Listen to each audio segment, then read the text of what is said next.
Match number 14 of the Tata IPL 2025, and it's the first time we're heading towards the M. Chinnaswamy Stadium, Bengaluru, where RCB will lock horns against GT. I have Sanchit with me. Sanchit, welcome to the show. Two teams. The Gujarat Titans are coming from a victory against the Mumbai Indians, but more bigger news out there is that the RCB have won after a long, long time at Chepauk against the Chennai Super Kings. Can you talk us through both the games according to you? Absolutely. I think firstly talking about RCB, what a start to the season they have had. I mean, after the mega auction, they were very serious on what they wanted to do. And I think even before the season, we knew about the fact that Bangalore are much stronger away from home and they have already displayed two of the most memorable performances against two top quality sides like KKR Correct. and CSK in their And own two depth. venues which has never been their happy hunting ground for RCB. Exactly. So I think they will carry the momentum back to where the home ground is, and I think this is where the season is going to be defined for them because Chinnaswamy has not been a kind place for RCB, especially their bowlers. So if they can manage to find a way to tackle the Chinnaswamy jinx, then they are in for a wonderful and a memorable season. But talking about Gujarat, they have always been the silent assassins, and they have been quiet about their success over the last 3 years. And this year, it has been no different either. They lost one against Punjab, but the performance against MI in the last game that just defines who they really are. So it's going to be a quality Abs- game. Really looking forward. Absolutely. You said about both the games you define. I just want to ask you one point from each of them. On the losing contrary, similarly for Chennai Super Kings, thoughts on Mahendra Singh Dhoni batting at number 9. Do you really think, because that made me really surprised, and on the other hand, I'll be very upfront, it made me very angry for the fact that how on earth can you send somebody like a Ravichandran Ashwin before you, and then you're coming at a stage when the match is already lost. Similarly, on the other hand, Hardik Pandya, that knock for the Mumbai Indians. I think when it was required for you to shift gears, you're playing dot balls. I know you are that calm and composed player, but then giving away catching practice at short third man. Thoughts on both the occasions, please. Absolutely. I mean, talking about CSK, the entire Dhoni fiasco about him batting at number 9, I think that was really a big blow, not just to CSK, but also all the Dhoni fans around the world who don't even Absolutely. support CSK for that matter. Correct. Because as we have seen, Dhoni over the years, he has been a quality hitter of the ball. And if he was promoted maybe 5 or 6 in that run chase, it could have been a different Absolutely, yeah. story. And similarly for MI, I think they have not been utilizing their impact player well. I mean, and also the squad selection was all over the place. I mean, you have someone like a Will Jackson in your side who played a great At that venue, innings exactly. at the same venue last year, and you end up dropping him. And Robin Mintz as an impact player, I mean, I don't know. I really don't see an impact in him anymore. So I think MI is also in a lot of disturbance. And So how on really, earth can you drop somebody like a Vignesh Puthur from the previous game? exactly. That was also a very weird call. I mean, all the MI fans on my WhatsApp group and all my friends were saying the same. I mean, how can you drop that kind of a player without any justification? So yeah, Correct. I mean, it's not looking good for them. Absolutely. So far, we know that Mumbai Indians are a slow starter, but Mumbai, Chennai, two heavyweights who have won the trophy numerous times, are not looking good on paper, I must tell you. MI badly need somebody like Jasprit Bumrah to get into the side as soon as possible. Thoughts on the head-to-head between these two teams? Let's take a look into that.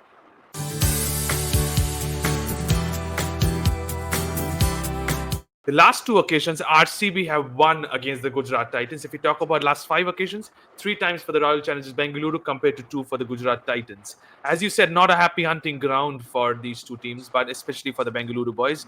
Thoughts on Mohammad Siraj returning to Chinnaswamy Stadium? How emotional will that be?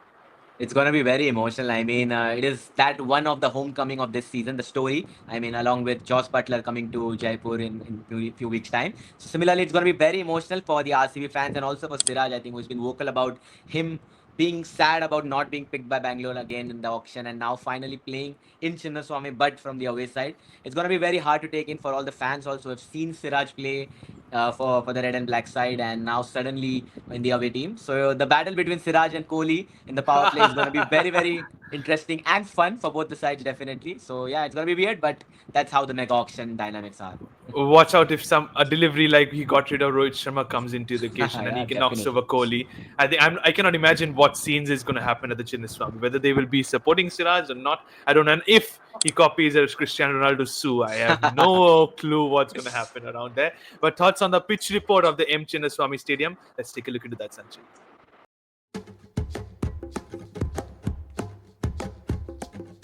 95 matches have been played at this venue in the IPL. 41 times the team batting first have been victorious compared to 50 times the team chasing. No doubts about that. If you win the toss, you have to chase at this venue. Anything different you think about with the new rule of the ball changing rule coming into the factor? Do you think of batting first as like Sunrisers Hyderabad have been doing so far in the season? I think once again, I don't feel the toss is going to matter that much in this venue. Even if the rule is now favoring the bowling side, who's bowling second for that matter. But for a team like RCB, I think they would love to bat first because that is their strength. I mean, the way that they batted in Chennai, that just defined about who they really are. So I feel RCB should really look to bat first, something different from what they were doing all these years, just because of the fact that that gives them the luxury of not being under pressure about what could be a good total, Okay. how to chase it down for that particular matter, and that allows Kohli to play the way that he really does, according to me. So I think that should be their go-to aim. But even if they are chasing, I mean, you have the chase master Virat Kohli in your side once again, so that shouldn't really matter. But according to me, the way that they have been playing so far, I would love to see them bat first in the early games of Chinnaswamy, where the pitch is rock hard, and see where it takes them. Otherwise, I don't think the toss is going to be that different. But how good has been the opening pair, especially Phil Salt and Virat Kohli? Absolutely amazing. I mean, Phil Salt was someone who really defined what RCB wanted to play for. They had, Yeah. I mean, it was very difficult to fill in the shoes of Faf du Plessis, who has been really great for them over the last few years, and it was always about who is going to replace them. How is someone going to play that consistent kind of an inning? So far, Salt has been delivering really well. And to remind you, the last time a KKR opener came to RCB after a mega auction. You have seen that story, Chris Gale, all the way back in 2011 and 12, how that unfolded. So similarly, Salt has also started really well. So let's see where it takes us. I mean, it's still early signs, but I mean, the relationship between Salt and RCB is just started. So let's see where it takes us. Absolutely. It has just started. You said about it will be emotional when Siraj teams in with the new ball against Kohli. I must tell you, there is a score 2 settled between Siraj and Salt as well. If you go back to the early days with the Delhi Capitals when Phil Salt was there, pitch report says bat first. You're saying RCB should bat first because the surface is rock hard. But Chinnaswamy record says chasing hunting ground. We'll see what happens at this venue. But moving into the strategy time now, Sanchit, as always, four questions, 60 seconds. Your time starts now. Prince or King, who will score more runs tomorrow? Difficult, but just because it is home ground, I would go with the King for this. Okay, Virat Kohli. Batting first, what is your average total, no matter which team bats first? I think it should be anything above 180 to 200 because I feel the wicket is rock hard and it's going to be favoring the batting side more. So 180 plus, I would say. 180 plus at this venue. Okay. Which overseas Englishman do you think will have a bigger impact? Liam Livingston or Joss Butler? Just because Butler bats in the top half and we don't know how many wickets are going to fall, so I would go with Joss Butler. He's been doing well in the last few games, so expecting a similar one from Joss the Boss. Okay. Which left-arm spinner do you think will pick more wickets? R. Sai Kishore or Krunal Pandya? It's a difficult one. Krunal had a great start to the IPL, but I just go with Sai Kishore because I really love classical off spinners in this particular game, so I'll go with Sai Kishore. Okay, so you're giving your 4 different answers and you've given it as of now inside the timer. Interesting, you said Sai Kishore. Which is the next batter he's going to give a stare at? I think, I mean, what happened with Pandya it was really funny. Hopefully, not Virat Kohli for his sake, because we don't want to see chaos on social media. But yeah, I mean, it's all fun when it's left on the field, for that matter. Absolutely. They both mentioned it after the match that it was just funny banter. Whatever happens in the field stays in the field, to be honest. Moving into the players to watch out for, Sanchit, let's take a look into my choices.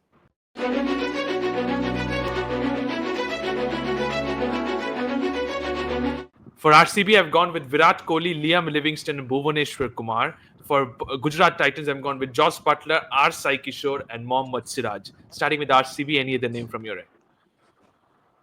I think all three are very important, but I'd like to add one more, Josh Hazelwood. I think he has been the crux of their bowling lineup so far. And if the wicket is going to be rock hard, then definitely Josh Hazelwood's pace and bounce is going to be very crucial for Bangalore. Yes, the boundaries are short, but Hazelwood knows how to bowl on these kind of wickets. True. So I would be very, if I was a GT fan, I would be very about Josh Hazelwood's impact. Similarly, so I think Virat and Livingstone definitely are threats with the bat.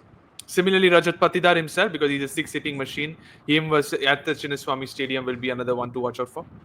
Definitely, yes. I think his average and strike rate against spin is going to be really very insane. important. Yeah. The innings that he played against Chennai at Chepauk, that just defines how he really oozes with class when he plays against spin bowlers. Yeah. So Patidar versus maybe Rashid and Sai Kishore, that would be the defining battle, I would say. True, 100% about that. Moving into the GT ones, Josh Butler, Sai Kishore, and Mohammad Siraj are my 3 players to watch out for. Anything different from your end? Definitely. I would also add Sai Sudarshan. I mean, he's been having a great time in the IPL so far in this particular But let's hope season. he's fit because he hobbled off the field. I'm not sure whether he's fit or not. But if he is, he's scoring runs in a consistent basis. Hopefully, I mean, yeah, he's a quality player and a very crucial one for them in the top order. So hopefully for Gujarat's sake, I think he should be fit. But apart from that, Josh Butler definitely he has a point to prove once again. He had a good time against Mumbai and also did well against Punjab in the first match. But this is the innings where I feel personally that it is going to be Josh the Boss Classic. So maybe we could see a big run innings from them.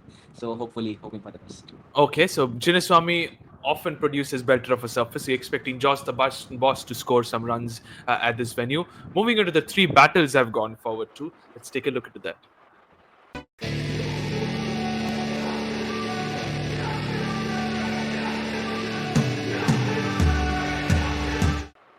It's a no-brainer, as you rightly said. Mohammad Siraj versus Virat Kohli is my battle number one. Rashid Khan versus Liam Livingston is my battle number two. And Josh Hazelwood versus Shubman Gill is my battle number three. Any other changes from your end? Or which one are you looking forward to? Definitely, I think from media point of view, from fans point of view, I'm looking forward to see Siraj versus Virat. Not just because what happens on the field, but also about all the emotions, about a student playing its master, a friend playing his best friend on the field. That kind of a scenario, we love making stories about it. So that is going to be my most preferred battle. But talking purely from game dynamics, I think I'll add one more: Rashid Khan against someone like Rajat Patidar. Rajat Patidar versus their spinners, I think, would be an accurate way to describe that. True. Because that is going to be the defining point. We all know Gujarat's strength is their spinners, their quality spinners that they are having in their bowling lineup. So if Patidar can neutralize them, then definitely it is advantage RCB all the way. So Patidar versus a spinner is one battle I would like to add in this. 100%. Patilar in the middle overs against the spinners. Similarly, I will say Butler against the middle order bowlers of RCB will be very, very crucial, I must tell you. Moving into the playing 11 now, starting with RCB's 11. Let's take a look into that.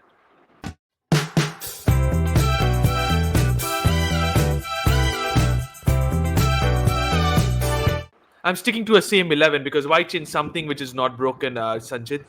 Padikal in the previous game, I think he played a brilliant cameo. He is that player that has been given the free license to do whatever he wants at number 3. I'll stick to the same 11. Definitely, same. I would agree with you because Parikal was the only one who was looking a little bit concerning for them in that batting order, and finally he actually showed faith in what he's Correct. supposed to do in that particular batting lineup. And as you mentioned rightly, giving freedom, I think that is what he really needed. He's been bogged down by pressure about batting at the top of the order, sometimes in the middle, and sometimes at number 3 when he played for RR a few years ago. So finally, now he's been given that role, freedom. I think he's going to thrive really well. So I'll go with the same team for RCB. Why fix something which is not broken? Absolutely. Why change something which is not broken? And I agree with you in terms of the RCB 11. Let's move on and check about the Gujarat Titans predicted 11.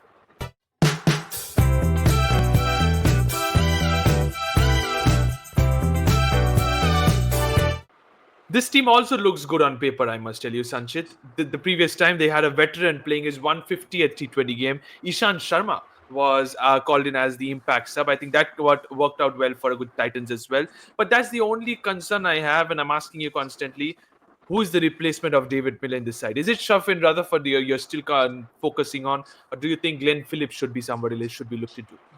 I think it's a difficult one. I mean, they really wanted Rutherford to be that kind of a player. The way that he was promoted in that PBK's run chase, where they just narrowly missed out on chasing that total, and that was somewhere they really missed someone like a David Miller who actually calculates the way how a run chase is to be made, and that is where something Rutherford lacked. So I feel that. At the moment, still, I would like to see them back Rutherford because it's still early in the season and he's given a particular role. So maybe the batting paradise of Chinnaswamy can help him in this. And with the shorter boundaries around, he can really feel free to actually take his chances at those shots. Even if it's a wide Yorker that I think Punjab really did well in the first match against him. True. So I would still go with Rutherford as their David Miller replacement at the moment. And if it still doesn't go well, then you have the Superman from New Zealand, Glenn Phillips, waiting already. 100%. You said Superman. Flying Phillips is also ready in case he's required in this side. So this is the 11 for both the sides. Let's move into the predictions time now, keeping Sanchit in the hot seat.